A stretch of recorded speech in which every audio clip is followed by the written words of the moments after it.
NB news national में आपका बहुत बहुत स्वागत है। रुक करते खबरों की ओर, जहां उत्तराखंड के मुख्यमंत्री पुष्कर सिंह धामी का जन सरोकारों से जुड़ा अभियान निरंतर जारी है। बता दें कि इसी क्रम में आज मुख्यमंत्री ने गोपेश्वर के पुलिस लाइन ग्राउंड में आयोजित सेवा सुशासन समर्पण जन जन की सरकार जन जन के द्वार कार्यक्रमों में शिरकत की है। बता दें कि इस मंच से मुख्यमंत्री ने अपनी सरकार की नीतियों को आम जनता तक पहुंचाने और उनकी समस्याओं के त्वरित समाधान का संकल्प दोहराया है।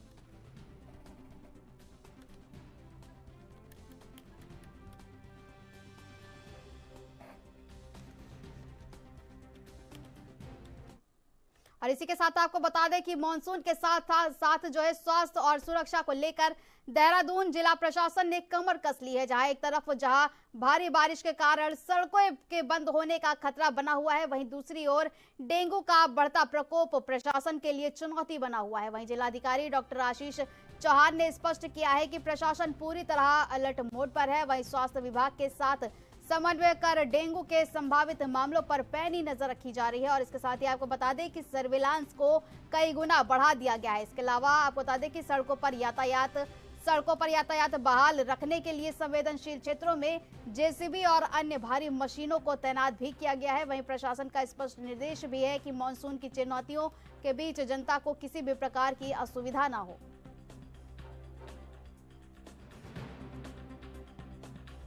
डेंगू और उसको लेके हमारी जो रिव्यूज़ हुए थे तो उसमें मुझे सीएमओ द्वारा यह अवगत कराया गया है कि अभी एज सच कोई सर्ज या स्पाइक उन्हें दिखा नहीं है, लेकिन उस पर हम क्लोजली मॉनिटर कर रहे हैं। और जो एरियाज है वहाँ से सैंपल कलेक्शन या लावी के जो सैंपल का कलेक्शन होना है और जो केसेस आ रहे हैं पॉजिटिव केसेस उन्हें ट्रीट करने को लेके भी हम लोग कॉन्टीन्यूसली मॉनिटरिंग या सर्विलांस बनाए हुए हैं उसमें। और मानसून को लेके चूँकि वेदर कंडीशंस पे डिज़ास्टर और आईएमडी की रिपोर्ट्स को हम लोग लगातार देख रहे हैं, तो जहाँ पे भी सिचुएशन ग्रेव होती है तो उसको हम एड्रेस करने की कोशिश कर रहे हैं। और सिमिलरली जो रोड्स बंद हो रहे हैं उन्हें फास्ट मैनर में खुलवाए जाने या उसको लेके भी हमारी टास्क फोर्स और जेसीबी लगभग 66 के आसपास हमारी जेसीबीज वेरियस प्लेसेस पे तैनात है। और जो क्रॉनिक जोन हैं वो 17 के आसपास है हमारी, तो उन 17 लैंडस्लाइड जोन्स को भी हम लोग वहाँ पर हमारे मैन एंड मशीन दोनों डिप्लॉय। और वहीं बद्रीनाथ धाम में दान और चढ़ावे में हेराफेरी का मामला अब तूल पकड़ता जा रहा है। आपको बता दें कि इस संवेदनशील प्रकरण पर कांग्रेस प्रदेश अध्यक्ष गणेश गोदियाल ने बद्री केदार मंदिर समिति के अध्यक्ष हेमंत त्रिवेदी पर सीधा निशाना साधा। आपको बता दें कि गोदियाल ने आरोप लगाया है कि इस पूरी घटना के पीछे एक सुनियोजित साजिश है। जहां उन्होंने दावा भी किया है कि जिस व्यक्ति की इस मामले में गिरफ्तारी हुई है उसे निजी सचिव के रूप में धाम ले जाया गया और सीधे गणना कक्ष जैसे संवेदनशील जगह पर तैनात किया गया था। बता दें कि कांग्रेस अध्यक्ष ने सवाल खड़े किए हैं कि आखिर मंदिर समिति के अध्यक्ष की जानकारी के बिना ये सब कैसे हुआ। और वही इसके साथ ही आपको बता दें कि गोदियाल ने अब इस पूरे घटनाक्रम की निष्पक्ष जांच की मांग की है और जिम्मेदार लोगों पर कड़ी कार्रवाई की चेतावनी भी दी है।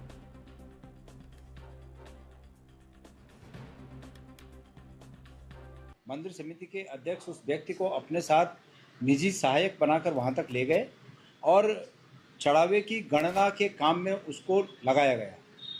ये इरादतन किया गया कृत्य है और इस कृत्य से मंदिर समिति के अध्यक्ष स्वयं की जवाबदेही से बच नहीं सकते, अलग नहीं कर सकते। वहीं उत्तराखंड की राजधानी देहरादून में होने वाले छात्रों की गूंज कार्यक्रम को लेकर राजनीतिक सरगर्मियां तेज हो गई हैं। जी हां, आपको बता दें कि 17 जुलाई को परेड ग्राउंड में आयोजित होने वाले इस बड़े कार्यक्रम के लिए कांग्रेस ने अपनी पूरी ताकत झोंक दी है। जहां तैयारियों को अंतिम रूप देने के लिए ऋषिकेश के जयराम आश्रम में एक उच्च स्तरीय बैठक हुई, जिसमें राहुल गांधी के निजी सचिव के बी बाजियो और SICC के ज्वाइंट सेक्रेटरी मनोज त्यागी और उपनेता प्रतिपक्ष भुवन काकड़े सहित तमाम बड़े नेता मौजूद रहे। इसके साथ ही आपको बता दें कि कांग्रेस के राष्ट्रीय प्रवक्ता आलोक शर्मा ने दावा भी किया कि इस कार्यक्रम को लेकर युवाओं में जबरदस्त उत्साह देखने को मिल रहा है और साथ ही 3 लाख से अधिक छात्र अब तक पंजीकरण करवा चुके हैं। माना जा रहा है कि इस परेड ग्राउंड में करीब 20,000 छात्र प्रत्यक्ष रूप से इस महाआयोजन का हिस्सा बनेंगे।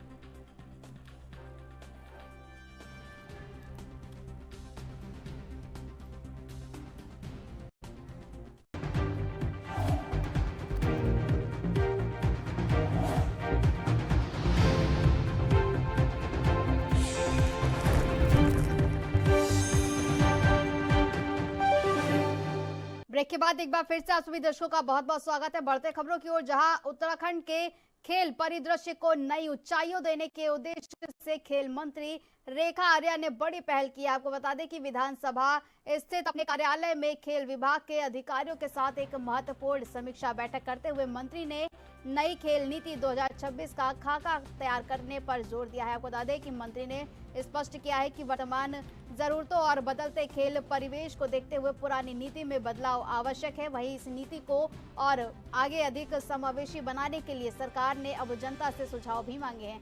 आपको बता दें कि खिलाड़ी, खेल प्रेमी और आम नागरिक अगले 15 दिनों तक ऑनलाइन पोर्टल, ईमेल या QR कोड के माध्यम से अपने सुझाव भेज सकते हैं। वही बेहतर सुझाव देने वालों को सम्मानित भी किया जाएगा। आपको बता दें कि ये कदम राज्य में खेल संस्कृति को मजबूती देने के साथ ही खिलाड़ियों को बेहतर मंच प्रदान करेगा।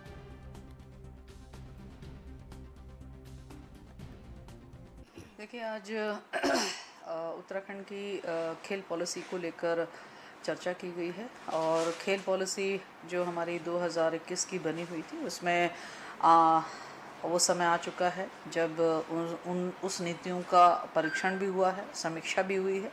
उसके बाद में आज के समय के हिसाब से खेल नीति क्या बननी चाहिए उसको लेकर जो है आज बैठक आहूत की गई और खेल नीति 2026 जो विभाग अपनी ओर से तैयारी कर रहा है उसी तैयारी के परिप्रेक्ष्य में आज ये निर्णय भी हुआ है कि हम जनमानस से भी खेल पॉलिसी के संदर्भ में सुझाव लेंगे, जिसमें हमारे सभी एथलीट, हमारे खेल प्रेमी या हमारे खेल को प्रोत्साहित करने वाले सभी हमारे साथी अपने सुझावों को इस ऑनलाइन पोर्टल पे जो है वो भेज सकते हैं और उसका वेब लिंक जो है वो www.khelo.uk.in है। उस पर भी अपने सुझाव भेज सकते हैं। ठीक इसी प्रकार से वो ईमेल के माध्यम से भी अपने सुझाव भेज सकते हैं info@khelo.uk.in और वो डाक के माध्यम से अपना सुझाव भेज सकते हैं।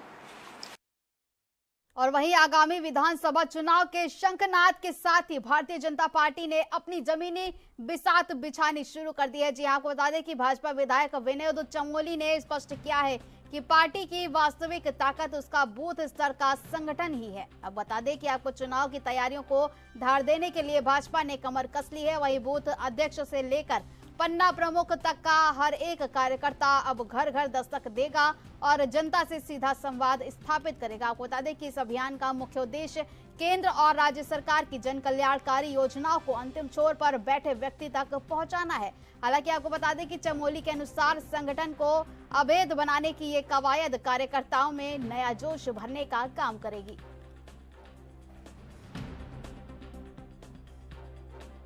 नहीं, देखिए, थोड़ा सा भाजपा को समझना पड़ेगा सब लोगों को। हम लोग बूथों पर निरंतर कार्य करते हैं। बूथ स्तर तक हमारा संगठन है। हमने बूथ अध्यक्ष पर केंद्रित संगठन, बल्कि वहाँ से आगे हम पन्ना प्रमुख तक गए हैं और हम लोग लगातार उस पर काम कर रहे हैं। लेकिन अब क्योंकि पार्टी के कार्यक्रम चल रहे हैं, उन कार्यक्रमों को लेकर घर घर जाकर उन कार्यक्रमों का प्रचार प्रसार वो टीम हमारी करेगी जो बूथ स्तर पर हम लोगों ने पहले ही गठित की है। आपको ध्यान में होगा, हमारे जितने मन की बात के कार्यक्रम होते हैं ये बूथ स्तर पर होते हैं। हमारे हरे रंग के जो कार्यक्रम होते हैं ये बूथ स्तर पर होते हैं। तो हमारे बहुत सारे कार्यक्रम ऐसे हैं जो बूथ स्तर पर पहले ही होते आए हैं।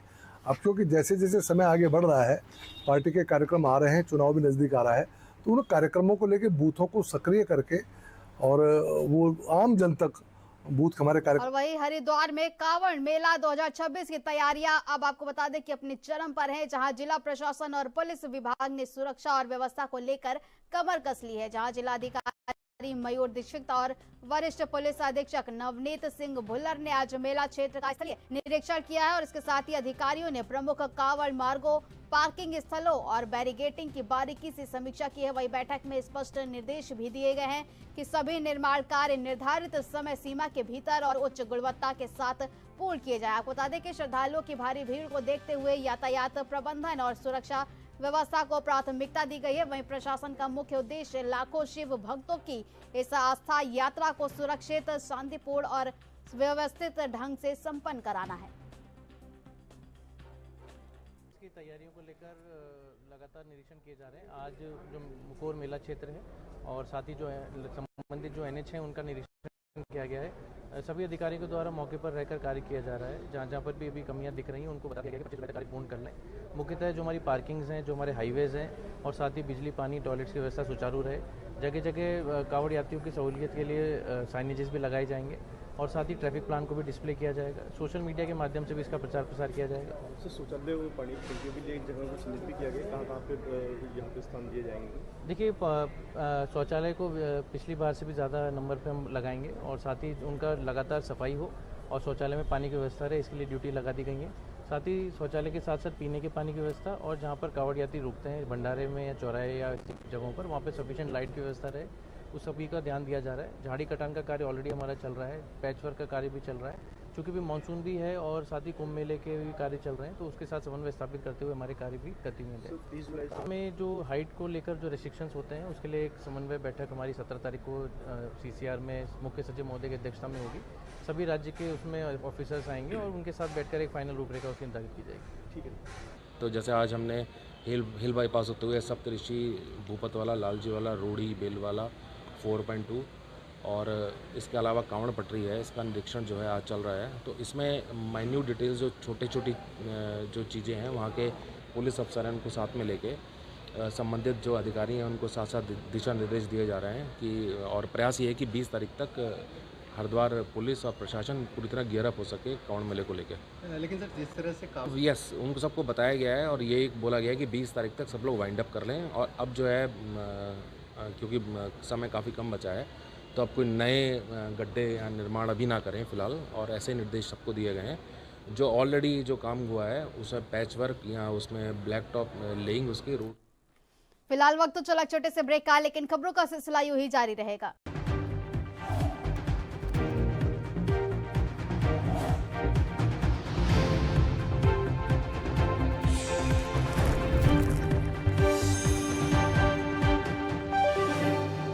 ब्रेक के बाद एक बार फिर से आप सभी दर्शकों का बहुत बहुत स्वागत है। रुक करते खबरों की ओर, जहां बद्रीनाथ केदारनाथ मंदिर समिति के मुख्य कार्यकारी अधिकारी सोहन सिंह रंगत ने कहा कि जो है कमिश्नर की अध्यक्षता में 3 सदस्यीय टीम आई थी। उनके द्वारा गर्भगृह, गणना केंद्र, CCTV और सभी चीजों को देखा गया है। आपको बता दें, उन्होंने कहा कि हमें CCTV डेटा उपलब्ध कराने के लिए कहा है और जो भी डेटा समय समय पर उनके द्वारा मांगा जाएगा उनको वो उपलब्ध करा दिया जाएगा।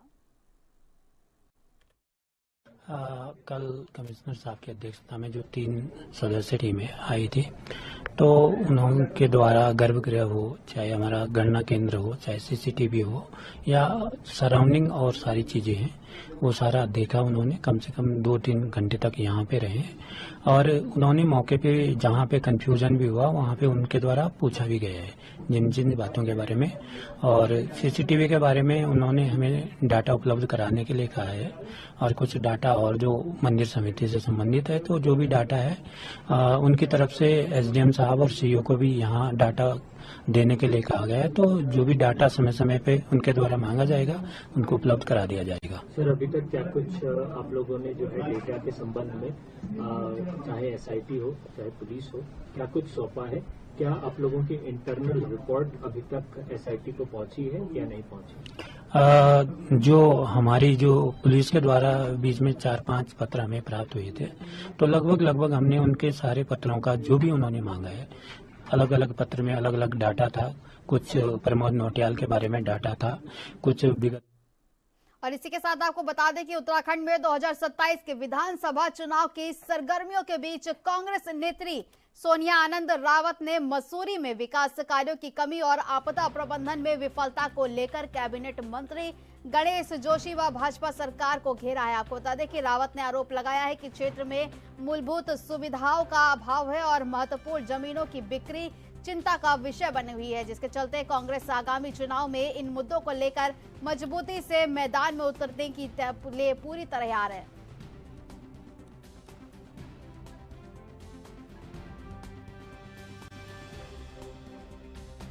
मुझे लगता है कि काम करने वालों को, कोशिश करने वालों की कभी हार नहीं होती, ये कहावत आपने सुनी होगी।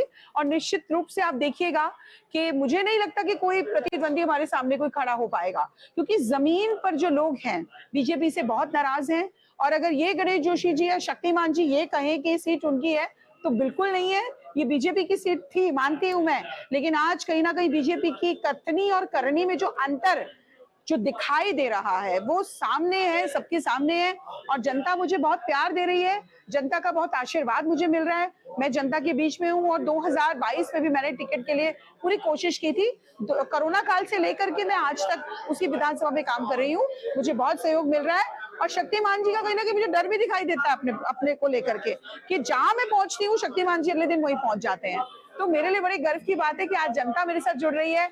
इवन मैं आपको एक बहुत बड़ी बात आपके चैनलों के माध्यम से कहना चाहूंगी कि मेरे साथ एक आरएसएस का बहुत बड़ा तबका मुझे जो है बहुत सपोर्ट कर रहा है। तो मेरे लिए बड़ी गर्व का विषय है कि लोग आज चेहरा बदलना चाहते हैं, लोग अच्छे काम करने वालों को देखना चाहते हैं, लोग ये देखना चाहते हैं। आज तक 20 सालों में मसूरी की जो मलाई चाटी है नेताओं ने। देहरादून के उत्तरांचल प्रेस क्लब में आयोजित संयुक्त प्रेस वार्ता में श्री राम मंदिर समिति और श्री जगन्नाथ यात्रा आयोजन समिति ने 16 जुलाई 2026 को निकाली जाने वाली 29वीं गुड़िंचा श्री जगन्नाथ यात्रा के विवरण साझा किए हैं। आपको बता दें कि ओडिशा की पारंपरिक शैली पर आधारित इस यात्रा में भगवान जगन्नाथ, बलभद्र और माता सुभद्रा की भव्य झांकियां मुख्य आकर्षण रहेंगी। अब वहीं आपको बता दें कि समिति के अनुसार पिछले 29 वर्षों से निरंतर आयोजित हो रही इस धार्मिक शोभा यात्रा में भजन कीर्तन और प्रसाद वितरण जैसे कार्यक्रम भी शामिल होंगे, जिसके लिए उन्होंने सभी श्रद्धालुओं को आमंत्रित किया है।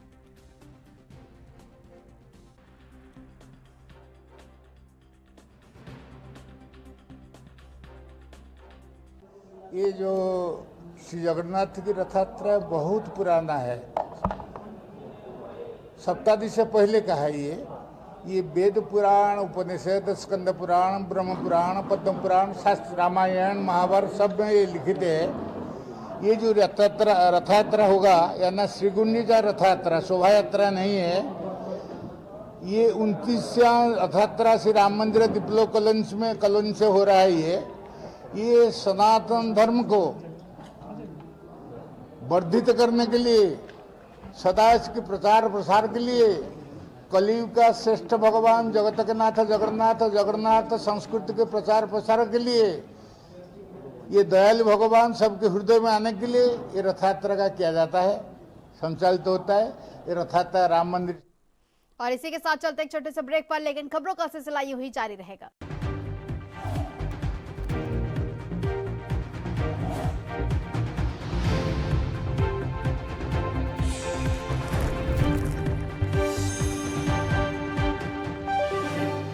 ब्रेक के बाद एक बार फिर से आप सभी का बहुत बहुत स्वागत है। रुक करते खबरों की ओर, जहां प्रदेश में सड़कों की जर्जर स्थिति और गड्ढों को लेकर उठ रहे सवालों पर भाजपा प्रदेश प्रवक्ता नवीन ठाकुर ने सरकार का बचाव करते हुए कहा कि मुख्यमंत्री पुष्कर सिंह धामी ने जनता की सुविधाओं से समझौता न करके स्पष्ट निर्देश दिए हैं। कि ठाकुर ने जोर देकर कहा कि मानसून पर्व पूर्व तैयारियों के तहत व्यवस्था दुरुस्त करने के आदेश पहले ही दिए जा चुके हैं। वहीं आपको बता दें कि यदि किसी भी स्तर पर अधिकारियों की लापरवाही पाई गई तो सरकार उनके खिलाफ सख्त कार्रवाई करने के लिए पूरी तरह प्रतिबद्ध है।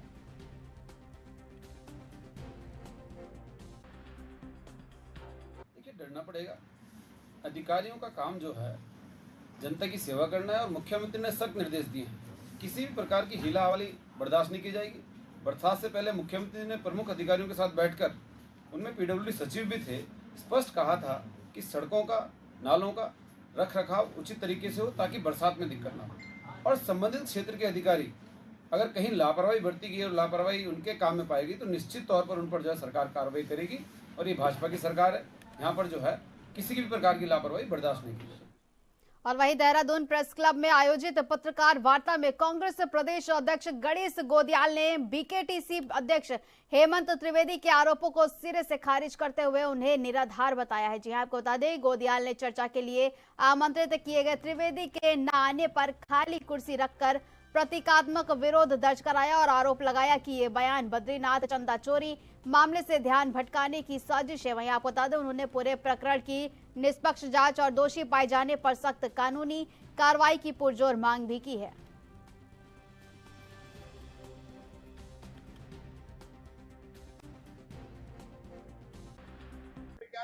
देखिए, अगर कोई टास्क को फतह करता है तो उसके कैप्टन को उसका श्रेय मिलता है। यहां पर नाकिस्ती हुई है, यहाँ पर बदनामी हुई है तो निश्चित रूप में मंदिर समिति के अध्यक्ष और प्रदेश के मुख्यमंत्री इसके लिए सीधे सीधे तौर पर दोषी करार हैं, क्योंकि उन्होंने समय रहते हुए इसका संज्ञान नहीं लिया और इस बात को दबाने की कोशिश की, और इस बात को दबाने की कोशिश के चलते ये संदेह पैदा होता है कि इसमें इन लोगों के कहीं आपस के हित जुड़े हुए हैं। मुख्यमंत्री जी इन पर कार्रवाई नहीं करना चाहते, क्योंकि मुख्यमंत्री जी की बहुत सी चीजें इनको पता होंगी, और ये अपना पद छोड़ना नहीं चाहते, क्योंकि इन्हें पता है कि मुख्यमंत्री जी हम पर कार्रवाई कर नहीं सकते। कुल मिलाकर ये बात है। और अंतिम बात यह है कि इन सब बातों के लिए ये कुर्सी लगी थी, इस कुर्सी पर न आना बहुत प्रश्नों का। और इसी के साथ ही हमारे उत्तराखंड बुलेटिन में फिलहाल इतना ही। ऐसी और देश दुनिया की तमाम खबरों के लिए देखते रहिए एनबी न्यूज नेशनल। नमस्कार।